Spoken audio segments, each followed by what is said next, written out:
ಮೈಲಾರಿ ಪುಂಡ ಪರಶುರಾಮರೇ.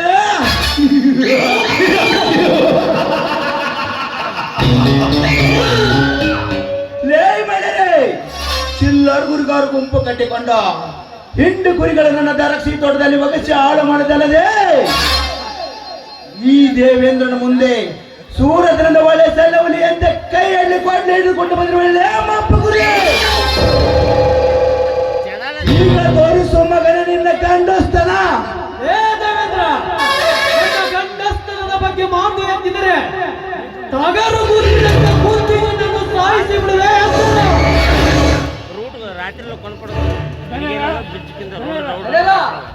ಊರಿ ಉಕ್ಕಿದ ಮಿಕ್ಕಿದ ಹುಲಿ ಇವತ್ತ ಪಡ್ಡೆಲ್ಲ ಸಿಕ್ಕೈತ್ರೆ.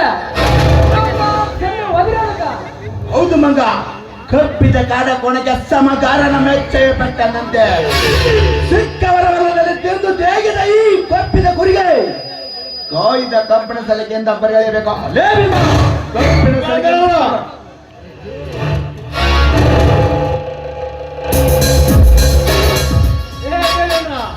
ಕಬ್ಬಿಣದ ಸಲಾಕೆ ಯಾಕೆ? ನಿನ್ನ ಅರಮನೆಯಲ್ಲಿ ಕದ್ದು ತಂದ ಇಡೀ ಕಬ್ಬಿಣದ ಸಲಾಕೆಯಿಂದ ನನ್ನ ಮೈ ಸುಟ್ಟರು. ಬಗ್ಗುವ ವಂಶ ನನ್ನದಲ್ಲ. ತಪ್ಪು ಮಾಡದ ಸರಿಯಿಲ್ಲ, ಮುಂದೆಯೂ ತಪ್ಪು ಮಾಡುವುದಿಲ್ಲ.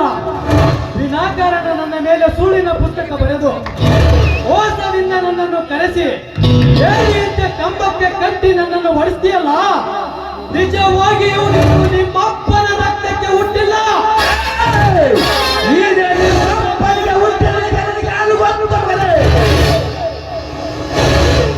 ನನ್ನ ಹೆಸರು ಕೇಳಿದರೆ ಇಡೀ ತಾಲೂಕಿನ ಜನರಲ್ಲಿ ಎದುರಿ ಚಡ್ಡಿಯಲ್ಲಿ ಮೂತ್ರ ಮಾಡಿಕೊಳ್ಳುತ್ತಾರೆ. ಅಂತರದಲ್ಲಿ ಹಿಂಡು ಕುರಿಗಳು ನನ್ನ ದರಕ್ಷಿ ತೋಟದಲ್ಲಿ ಒಗಸಿ ಹಾಳು ಮಾಡಿದಲ್ಲದೆ ಈ ದೇವೇಂದ್ರ ಮುಂದೆ ಸತ್ಯ ಹರಿಶ್ಚಂದ್ರಾಗರ ಬಂದಿರಲೇ ಚಾರ್ನಿಯ ರಕ್ತಕ್ಕೆ ಒಟ್ಟಿದ ಕೊನೆ. ನನ್ನ ತಾಯಿಗೆ ಜಾರಣಿ ಅಂದರೆ ನಿನ್ನ ಎದೆಯನ್ನು ಸೀಳಿ ರಕ್ತ ಕುಡಿಯುತ್ತೇನೆ. ಈ ಮೈಲಾರಿ ನಾನು ಎಂದವರಿಗೆ ನರಕದ ದಾರಿ ತೋರಿಸುತ್ತಾನೆ. ಕಂಡ ರೈತರ ಬೆವರಿನ ತುತ್ತನ್ನು ಮೋಸದಿಂದ ನುಂಗಿ ನೀರು ಕುಡಿದ ರಾಕ್ಷಸ ನೀನು. ಗಂಡ ರೈತರಿಗೆ ಹಣದ ಆಸೆ ಹೆಚ್ಚೆ ಮುಗ್ಧ ವಿಧವೆಯರ ಬಾಳನ್ನು ಹಾಳು ಮಾಡಿದ ತಾಯಿ ಗಂಡ ನೀನು. ದೇವೇಂದ್ರ, ಹಿಂದೆ ನಡೆದ ಘಟನೆಗಳನ್ನು ನೀನಾಗಿಯೇ ನೀನು ಮರೆತು ಬಾಳದಿದ್ದರೆ ಕಂಡ ರೈತರು ದುಡಿದಿಟ್ಟ ದುಡ್ಡನ್ನು ಕತ್ತಿಲೆ ತಿಂದು ತೇಗಿದ ಈ ನಿನ್ನ ಪಾಪದ ದೇಹ ಈ ಬಡವ ಬೀಸಿದ ಕೊಂಡಿಗೆ ಈ ಭಾಗವಾಗಿ ಈ ಭೂಮಿಯ ಮೇಲೆ ಬೀಳುತ್ತದೆ. ಇದು ನಿಶ್ಚಿತ.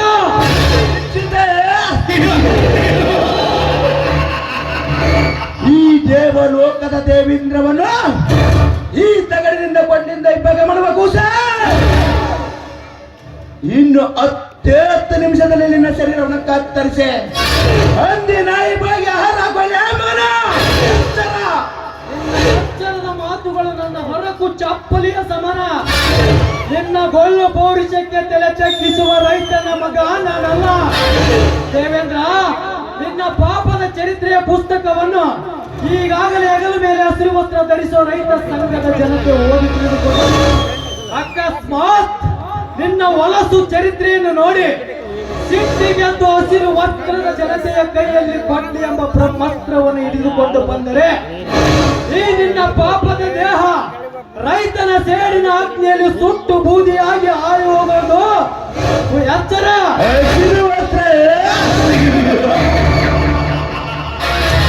ನಿನ್ನ ಹಸಿರು ವಸ್ತ್ರ ಪುಡಾರಿ ಜನರನ್ನು ಹೇಗೆ ಬಾಯಿ ಮುಚ್ಚಬೇಕೆಂದು ಈ MLA ಗೊತ್ತು. ಅಕಸ್ಮಾತ್ ಅಂತವರು ಅಪ್ಪರಿಸಿ ನನ್ನ ಅರಮನೆ ಕಾಲಿಟ್ಟರೆ ಅಂತವು ಕಾಲು ದೇವರು ನನ್ನಲ್ಲಿದೆ ಮರೇ. ಹುಚ್ಚು ಮುಂಡೆಯ ಮಗನೇ, ಸ್ವಲ್ಪ ಕಿವಿಗೊಟ್ಟು ಕೇಳು ನಾನು ಹೇಳುವ ಮಾತನ್ನು. ಇಂದೊಮ್ಮೆ ಕೊಪ್ಪಳ ಜಿಲ್ಲೆಯ ಕೊಪ್ಪಳ ತಾಲೂಕಿನ ಹಿರೇಮಗನಾಳ ಗ್ರಾಮದ ರೈತ ಬಂಡಾಯದ ಕ್ರಾಂತಿಯನ್ನು ನೆನಪಿಸಿಕೋ. ರೈತನ ಮಕ್ಕಳು ಮುಗ್ಧ ಜೀವಿ ಎಂತವರು. ಮನಸ್ಸು ಮುರಿದು ನಿಂತರೆ ಸೊಕ್ಕಿನಿಂದ ರೈತರಿಗೆ ಮಾತನಾಡುವ ಸರ್ಕಾರದ ಅಧಿಕಾರಿಗಳಿರಲಿ ರಾಜಕಾರಣಿಗಳಿರಲಿ ಹಿಂದೆ ಮುಂದೆ ವಿಚಾರಿಸದೆ ಅವರ ಶಿರಚ್ಛೇದನ ಮಾಡಿ ಬಿಸಿ ರಕ್ತವನ್ನು ನೀರಿನಂತೆ ಘಟನೆ ಕುಡಿಯುತ್ತಾರೆ ಈ ಮಣ್ಣಿನ ಮಕ್ಕಳು. ಲೇ ತಮ್ಮ 7 ಕೋಟಿ ಮಹಿಳೆಯರಿಂದ ಕೂಳ ಹಾಕಿದ್ರೆ ಆಯ್ತಂಗ ಯಾಕೆ ಹೋಗ್ತೀವೋ ತಮ್ಮ? ಸುಮ್ಮನ ನಾ ಏನ್ ಮಾತು ಕೇಳ.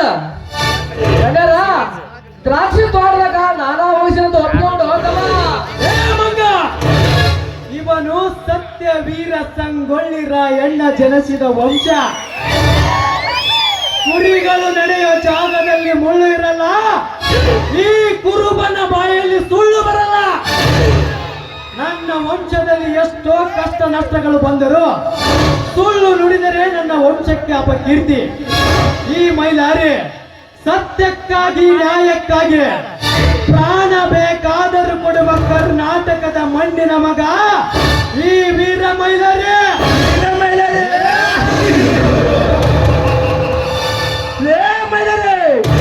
ನಾನು ವಿಧಾನಸಭೆಯಲ್ಲಿ ಗುಡುಗು ಹಾಕಿದರೆ ಮುಖ್ಯಮಂತ್ರಿಗಳಿಂದ ಹಿಡಿದು ಸಚಿವ ಸಂಪುಟವರೆಗೂ ಗಡಗಡೆಯನ್ನು ನಡುಗುವಾಗ ಇನ್ನು ನಿನ್ನಂತ ಕುರಿ ಕಾಯ ಉಂಬ ನನ್ನ ಮಗನಿಗೆ ಎದುರಲು ಸಾಧ್ಯವೇ ಇಲ್ಲ.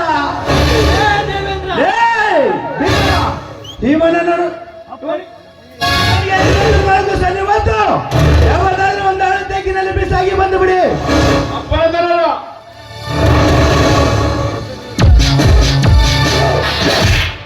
ದೇವೇಂದ್ರ, ನನ್ನ ದೇಹದೊಂದಿಗೆ ಸರಸವಾಡುವುದು ಉರಿಯುವ ಬೆಂಕಿಯೊಂದಿಗೆ ಸರಸವಾಡುವುದು ಎರಡು ಒಂದೇ. ಈಗ ಮೋಸದಿಂದ ನನ್ನನ್ನು ಕಂಬಕ್ಕೆ ಕಟ್ಟಿ ಚಿತ್ರಹಿಂಸೆ ಕೊಡಿಸ್ತೀಯಲ್ಲ, ಕೊಡಿಸು. ಆದರೆ ಎಂದಿದ್ದರೂ ನಾನೇ ನಿನ್ನ ಪಾಲಿನ ಯಮ ಕಿಂಕರ, ತಿಳಿದುಕೊಳ್ಳೆ. ನಾನೊಬ್ಬ ಪ್ರಜಾನದಿಯ ಪ್ರಸಿದ್ಧನಿದ್ದೆ. ನನಗೆ ಮಂಗ್ಯಾನ ಮಗನಂದ ಭಗವಂತನೇ ಮಗನ.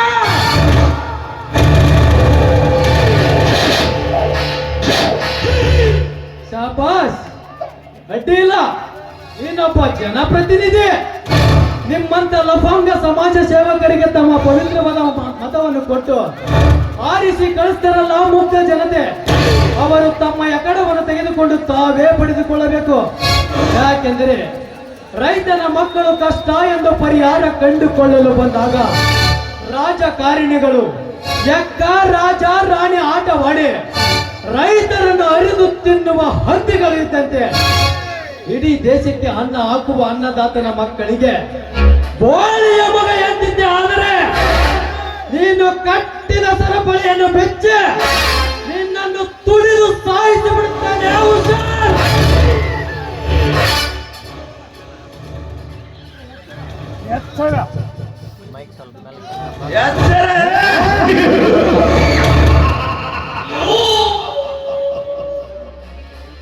ನಿನ್ನಂತ ಪುಟಗೋಸಿ ಲೇ ನಿನ್ನಂತ ಪುಟ ಭಾಷೆ ಅದ್ರ ಮನುಷ್ಯ ನಾನಲ್ಲ.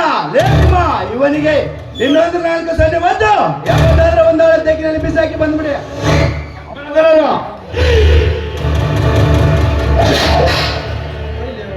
ಚೀರಲೇ ಚೀರು ಚೀರಲೇ ಮಗನ ಚೀರ. ಮತ್ತಿಗೆ ಚೀರಲೇ ಚೀರಲೇ ಮಗನ ಚೀರ. ನಿನ್ನಂತ ಸ್ವಚ್ಛನಾಗಿ ಇಂತ ಏಟು ಬಿಡಲೇಬೇಕು. ಭೀಮಾ ಭೀಮಾ, ಇನ್ನೊಂದು 4 ಸಲ ಹೊಯ್ಯ ಮಗನಿಗೆ ಎದಿಗೆ. ಹಾ ಬಾ ಬಾಯ್ ಬಾ.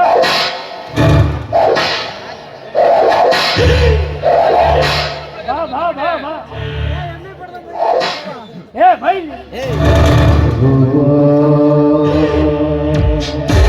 ಮಹಿಳೆ ಸೂರು ಬಂದು ಸೇರಿದ್ರೆ ಬಂದ್ರೆ ಭೀಮಾ ಇವನು ಹೋಗಿದ್ದು ಬಂದು ಸಂತೋಷದಿಂದ ಹೋಳಿಗೆ ಊಟ ಮಾಡಿ. ಮಂಗ ಮಂಗ ಮಂಗ ಇಲ್ಲಿವರೆಗೂ ನಮ್ಗೆ ಕಂಟಕವಾದ ಒಂದು ಗೋಳಿ ಕಥೆಯ ಮುಕ್ತಾಯ. ಇನ್ನು ಉಳಿದ ಮಂಗಗಳಿಗೆ ಫುಲ್ ಸ್ಟಾಪ್ ಹಾಕುವುದೇ ನನ್ನ ಮುಂದಿನ ಉದ್ದೇಶ.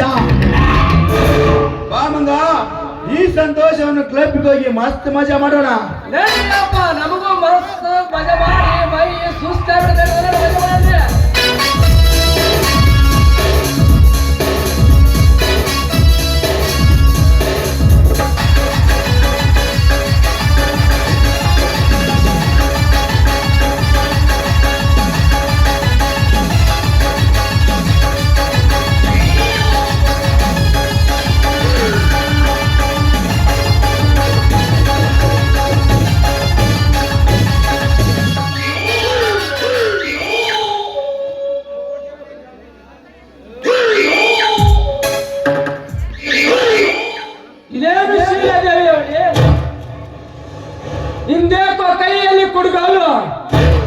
ತಲೆಯ ಮೇಲೆ ಬುತ್ತಿ ಗಂಟನ್ನು ಹೊತ್ತುಕೊಂಡ ಪಕ್ಕ ರೈತನ ಮರದಿಯಂತೆ ಅದ್ಯಾವ ಹೊಲಕ್ಕೆ ಹೊರಟಿರುವೆ? ಬಿಳಿ ಜೋಳದ ತನಿ ಕೊಯ್ಯಲು ಅಥವಾ ಬೇರೆಯವರ ಕೆಲಸಕ್ಕೆ ಹೋಗುತ್ತೀಯೋ? ಎಬ್ರಸಿ ಕಾಣ್ತೆ, ಮತ್ತೊಬ್ಬರ ಹೊಲದಲ್ಲಿ ಕೆಲಸ ಮಾಡೋ ಸಮಯ ನನಗಿನ್ನೂ ಬಂದಿಲ್ಲ. ಅದು ಅಲ್ಲದೆ ನನ್ನ ಜಮೀನಲ್ಲಿ ಇದುವರೆಗೂ 10 ಆಳುಗಳ ಕೆಲಸ ಮಾಡ್ತಾ ಇದ್ದರು.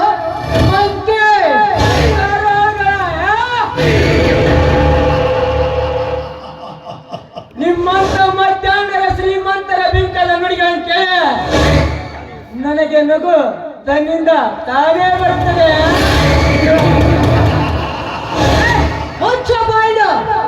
ಇನ್ನೊಂದು ಸಾರಿ ನಕ್ಕೆ ತಣಿಸು ಅಂದ್ರೆ ಕಾಲರು ಚಪ್ಪಲಿ ಕೈಯಲ್ಲಿ ಬರಬೇಕಾಗುತ್ತದೆ. ನೋಡ್ಕೊ ಹೋಗೋ ಚಪ್ಪಲಿ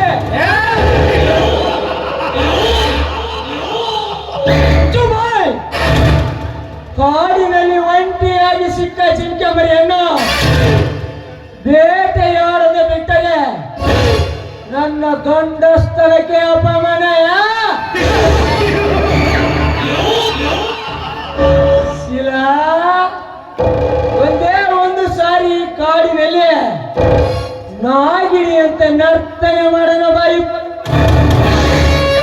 ಮಾನಗಟ್ಟ ಮೃಗವೇ, ಬಂದೆ ಒಂದು ಅಡಿ ಮುಂದಿಟ್ಟು ದಾರಿಸೋದ್ರೆ ನನ್ನ ಕುಡುಗೋಲು ನಿನ್ನ ದೇಹದ ರುಚಿ ನೋಡಬೇಕಾಗುತ್ತದೆ. ನಿನ್ನ ತಗಡಿನ ಕುಡುಗೋಲು ನನ್ನ ದೇಹದ ರಕ್ತದ ರುಚಿ ನೋಡುವುದೇ ಇಂಪಾಸಿಬಲ್. ಗುಂಡಿನ ಏಟಿಗೆ ಪಕ್ಕದ ಈ ಉಕ್ಕಿನ ಶರೀರಕ್ಕೆ ನಿನ್ನ ತಗಡಿನ ಕುಡುಗೋಲು ಯಾವ ಲೆಕ್ಕ? ಶೀಲಾ, ಬಹುದಿನಗಳ ನನ್ನ ಕನಸಿನ ಆಸೆಗೆ ನೀನು ಶೃಂಗಾರ ದೇವತೆಯಾಗಿ ನನ್ನ ಆಸೆಯನ್ನು ಈಡೇರಿಸುವಾರೇ ನನ್ನ ರಾಣಿ?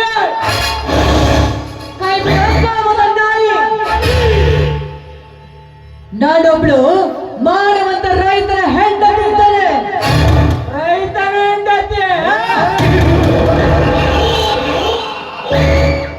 ನಿಮ್ಮಂತ ಮಾನವತ ರೈತನ ಹೆಂಡತಿಯ ಶೀಲದ ರುಚಿ ನೋಡುವುದೇ ನನ್ನ ಶಪಥ. ಶೀಲಾ, ನೀನೇನೇ ಪ್ರಯತ್ನ ಪಟ್ಟರು ನಿನ್ನ ಶೀಲ ಶಿವಾಯ ನಮಃ. ಶೀಲಾ, ನಾನಾಗಿಯೇ ನಿನ್ನ ಸೆರಗಿಗೆ ಕೈ ಹಾಕುವ ಮುನ್ನ ನೀನಾಗಿಯೇ ನಿನ್ನ ಸೆರಗಾಯಿಸಿ ನನ್ನ ಕಾಮ ತೃಪ್ತಿ ಪಡಿಸುವ. ನಾಗೇಂದ್ರ, ನೀ ನನ್ನ ಸೆರಗಿದ ವಿಷಯ ನನ್ನ ಗಂಡನಿಗೆ ಏನಾದ್ರೂ ಗೊತ್ತಾಗಿದ್ದಾರಿಸುವಂತೆ ಅವರ ಕೈಯಿಂದ ನಿನಗೆ ಕೇಳು ತಪ್ಪಿದ್ದಲ್ಲ.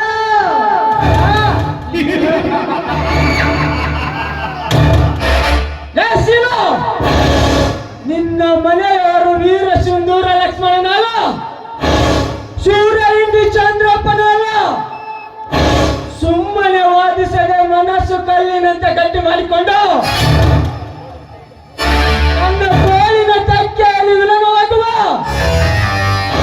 ಇಲ್ಲವಾದರೆ ನನ್ನ ಕಾಮ ಎಂಬ ಅಸ್ತ್ರಕ್ಕೆ ಸುಟ್ಟು ಹೋಗುವುದು ನಿನ್ನ ಶೀಲ. ನೀನೊಬ್ಬ ಕಾಮದ ಕ್ರೋಧನೆ ಇರಬೇಕು. ಹೆಣ್ಣು ಗಂಡಿನ ಸೇವಕಿ ನಿಜ, ಆದ್ರೆ ಆ ಹೆಣ್ಣು ಮನಸ್ಸನ್ನು ಬದಲಾಯಿಸಿದ್ದಾಳೆ. ನಿನ್ನಂತ ಗಂಡನ ಬಾಳಿಗೆ ಸುರುಪಾಳಿಕೆ ಆಗ್ತಾಳೆ. ಮಾರಿ ಹಬ್ಬ ಕಾಮದ ಭಾವನೆಯಿಂದ ತಲೆ ಕೆಟ್ಟು ನಿಂತ ಹೊರೆಯ ಮುಂದೆ ಹಾಕಳದ ಕಿರಿಚಾಟವೇ. ಶಿಲಾ, ಶುರು ಮಾಡೋಣವೇ ಸುಗ್ಗಿಯ ಕುಣಿತವನ್ನ. ಕಾಮದ ನಾಯಿ, ಈ ಕಾಡಿನಲ್ಲಿ ಒಂಟೆಯನ್ನು ಸಿಕ್ಕಿದ್ದಳಂತ ನನ್ನ ಶೀಲಕ್ಕೆ ಕೈ ಹಾಕಿದ್ದ ನಿಜವಾದ್ರೆ ಈ ಹೆಣ್ಣು ಚೀರಾಡುವ ಧ್ವನಿಯನ್ನು ಕೇಳಿ ಈ ಸಮಾಜದಲ್ಲಿರುವ ವೀರ ಗರತಿಯರು ನೆಟ್ಟರ ಕಾಲರ ಚಪ್ಪಲಿಂದ ಹೊಡೆದ ಮುಟ್ಟಿ ಕಲಿಸುತ್ತಾರೆ.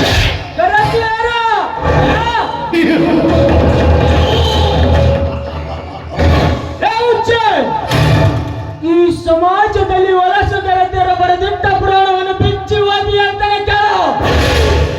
ಬೆಳಗ್ಗೆ ಎದ್ದು ದನ ಕರುಗಳಿಗೆ ಮೇವು ಮಾಡಿಕೊಂಡು ಗಂಡನಿಗೆ ಹೇಳಿ ಊರ ಸೌಕಾರನ ಹೊಲದಲ್ಲಿ ನೀಲಿ ಚಿತ್ರವನ್ನು ನೋಡ್ತಾ ಮೈ ಮನ ಹೊಲಸು ಮಾಡಿಕೊಂಡು ಮನೆಗೆ ಬರುವ ಕರತಿರಿ ಅಷ್ಟಿಲ್ಲ ಈ ನಿನ್ನ ಸಮಾಜದಲ್ಲಿ.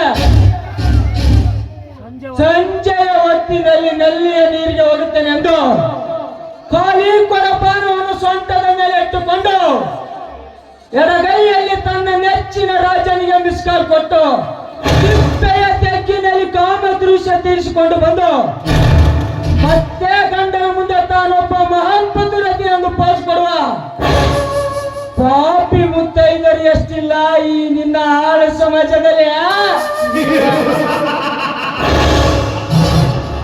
ತಾಳಿ ಕಟ್ಟಿದ ಗಂಡನಿಗೆ ಮಾಟ ಮಂತ್ರ ಮಾಡಿಸಿ ಗಂಡನ ಎದುರುಗಡೆನೆ ಮಿಂಡನೊಂದಿಗೆ ಮಲಗುವ ಲಜ್ಜೆಗೆಟ್ಟ ಹೆಂಗಸರು ಎಷ್ಟಿಲ್ಲ ನಿನ್ನ ಈ ಸಮಾಜದಲ್ಲಿ. ಶಿಲಾ ಯಾವ ಗರತಿಯರು ಬಂದರೂ ಏನು ಮಾಡೋದಕ್ಕಾಗುದಿಲ್ಲ. ಇಬ್ಬರು ಕುಡಿ ರತಿ ಕಾಮದ ಓಕಳಿಯಾಡೋಣ ಬಾ. ನಾಗೇಂದ್ರ, ದಯಮಾಡಿ ಈ ಅಬಲೆ ಮೇಲೆ ಕರುಣೆ ತೋರಿ ನಿಮ್ಮ ಕಾಲು ಹಿಡಿದು ಬೇಡ್ಕೊಳ್ತೇನೆ. ನನ್ನನ್ನೇನು ಮಾಡಬೇಡಿ.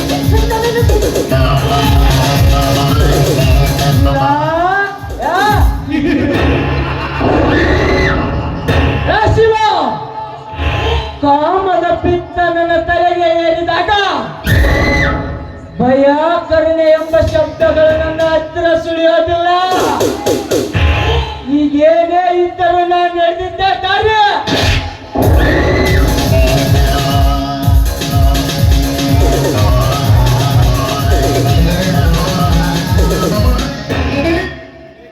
ಕಟ್ಟಕೊಳ್ಳುವೆ ಅಸಹಾಯಕ ಹೆಣ್ಣಿನ ಶೀಲವನ್ನು ಹೊಚ್ಚು ನಾಯಿ ಎಂದು ಕಚ್ಚಲು ಬಂದೆ ಪಾಪಿ. ಇನ್ಸ್ಪೆಕ್ಟರ್, ಉದ್ದ ಮಾತನಾಡಬೇಡ.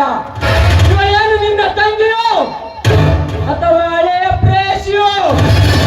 ಸುಮ್ಮನೆ ನಾನು ಮಾಡುವ ಕೆಲಸಕ್ಕೆ ಅಡ್ಡಿಯಾಗಬೇಡ. ನಾಗೇಂದ್ರ, ಹಾಗೆ ಹೋಗಲು ಬಂದಿಲ್ಲ. ಹೆಣ್ಣು ಈ ಭಾರತ ದೇಶದ ಆಸ್ತಿ. ಅಂತ ಆಸ್ತಿಯ ಮೇಲೆ ಕಣ್ಣಾಕಲು ಬಂದು ನಿನ್ನಂತ ಕಾಮಕರ ಸುಡುಗಾಡು ತೋರಿಸಲು ಬಂದಿದ್ದಾರೆ ಜಗದೇ ಕವೀರು.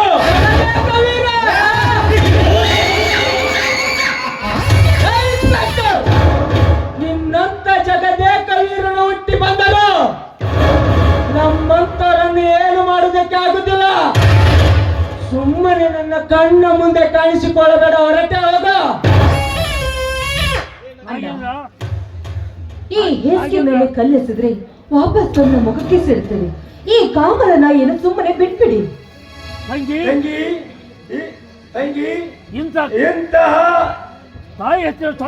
ಇಂತಹ ತಾಯಿ ಹತ್ತಿರ ಚೊಣ್ಣದಲಾಡಿ ಬಿಚ್ಚುವ ಮಂಗಗಳಿಗೆ ದಯ ತೋರಿಸಿದರೂ ಆ ದೇವರು ಮೆಚ್ಚುವುದಿಲ್ಲ. ಇನ್ಸ್ಪೆಕ್ಟರ್, ಇಂದಿಲ್ಲ ನಾಳೆ ನಿನಗೆ ಒಂದು ಗತಿ ಕಾಣಿಸಿದಾಗಲೇ ನನಕ್ಕೆ ಮನಕ್ಕೆ ಶಾಂತಿ. ಶಿಲಾ,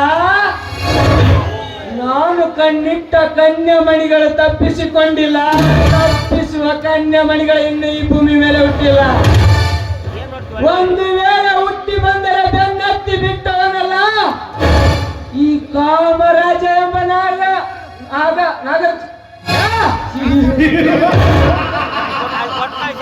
ಶಿಲಾ, ನಾನು ತೊಟ್ಟ ಗುರಿಯನ್ನು ಸಾಧಿಸಿ ಬರುವೆನು ನಿನ್ನ ಮರಳಿ ನೋಡಲು.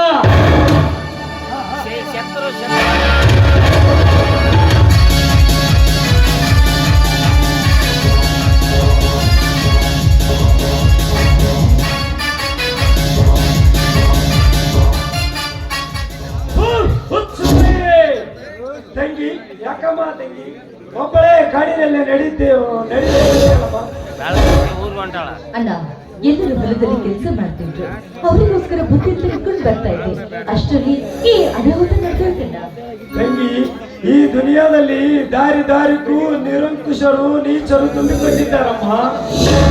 ಬಹಳ ಎಚ್ಚರಿಂದ ನಡೀಬೇಕು ತಂಗಿ. ನಾನು ಹೊಲದ ಕಡೆ ಬರ್ತೀನಿ, ನಡಿಯಮ್ಮ. ಬಿಡು ಅಣ್ಣ. ಅಣ್ಣ, ಈ ನೀಚನಿಂದ ನನ್ನ ಮಾನ ಪ್ರಾಣವನ್ನು ಕಾಪಾಡಿದ ನಿಮಗೆ ಮನಪೂರ್ವಕವಾಗಿ ನಿಮಗೆ ಕೃತಜ್ಞತೆ ತಿಳಿಸುತ್ತೇನೆ. ತಂಗಿ, ಇದು ನನ್ನ ಕರ್ತವ್ಯ. ನಾನು ಹೊಲದ ಹತ್ತಿರ ಬರುತ್ತೇನೆ, ನಡಿಯಮ್ಮ. ಬನ್ನಿ ಅಣ್ಣ, ಹೋಗೋಣ.